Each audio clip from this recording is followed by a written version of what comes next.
Namaste everyone.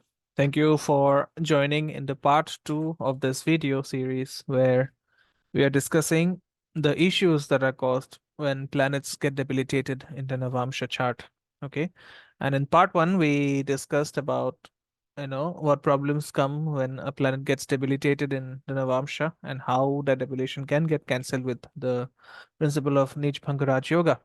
And then we also looked at how, individual planets which get debilitated in the Navamsha impact you in a myriad of ways. Okay. So this video is about the remaining planets which we could not complete in part one of the video. Okay, but then before we proceed, kindly subscribe to the channel, like the content if you find it useful, and please share it with your friends and family if you think they are going to benefit from this information that I'm going to share.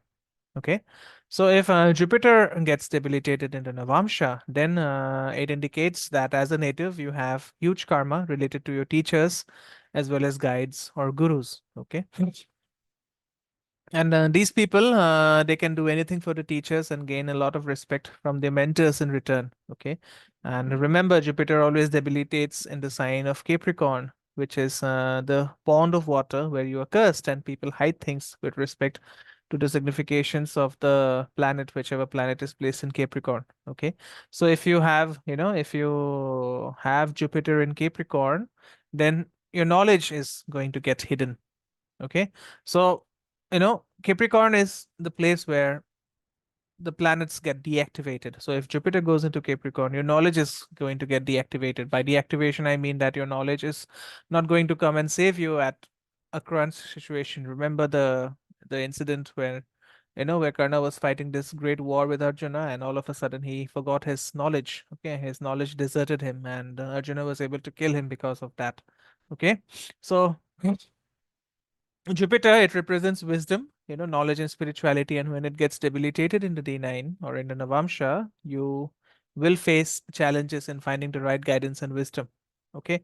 And after marriage, you have to seek the support, of your spouse as, in helping you to maintain a level of understanding with your guru or mentor. Okay.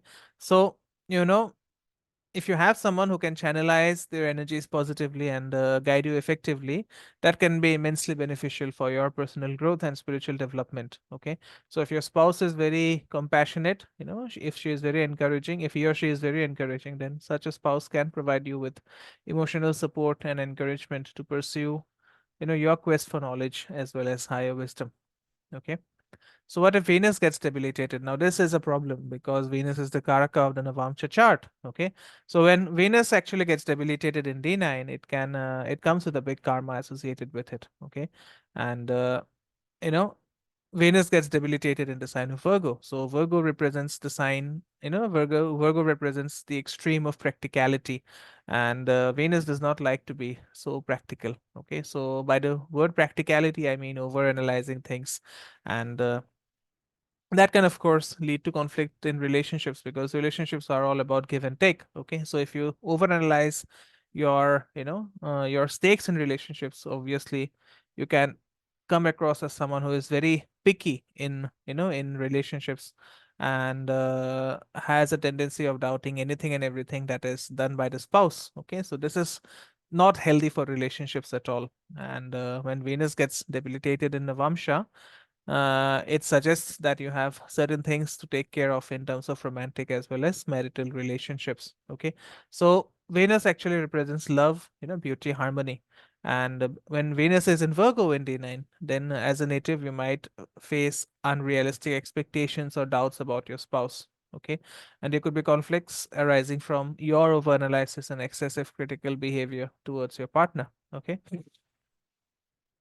so, as I said, it's a bad thing for Venus to be debilitated in Navamsha. It means that there is some past life karma associated with the spouse, and that is on the negative side. Okay, so as a remedy, you have to stop being a nitpicker. You have to stop being a critical analyzer. Okay, and try to ignore or try to overlook the negative qualities of your spouse and be committed with him or her for your lifetime. Okay, so it's a simple remedy, but to implement to implement it practically would require a lot of effort from your end. So all the best if you have Venus debilitated in the D9 chart, right?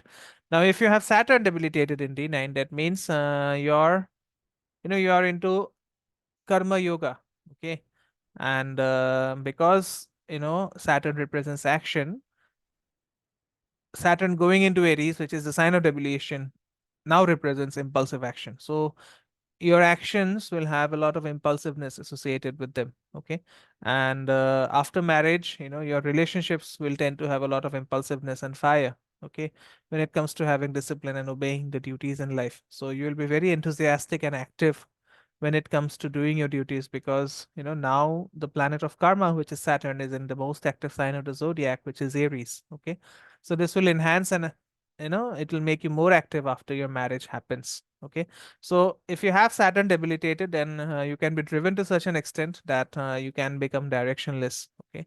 So the remedy is to always look for some mentor or guru who can help you channelize this impulsiveness and turn it into concrete action. And in my experience, I have seen a lot of people having debilitated Saturn in D9. They plan a lot, but they are not able to implement their plans. So there is also a problem of implementation that comes in whenever Saturn is debilitated in the Navamsha chart. Okay.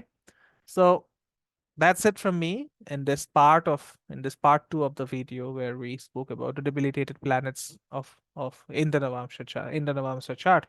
Please leave behind your valuable comments in the feedback section. And as I say, if you want to if you want to discuss or consult regarding your chart, you're always welcome to reach out at the number given in the description box.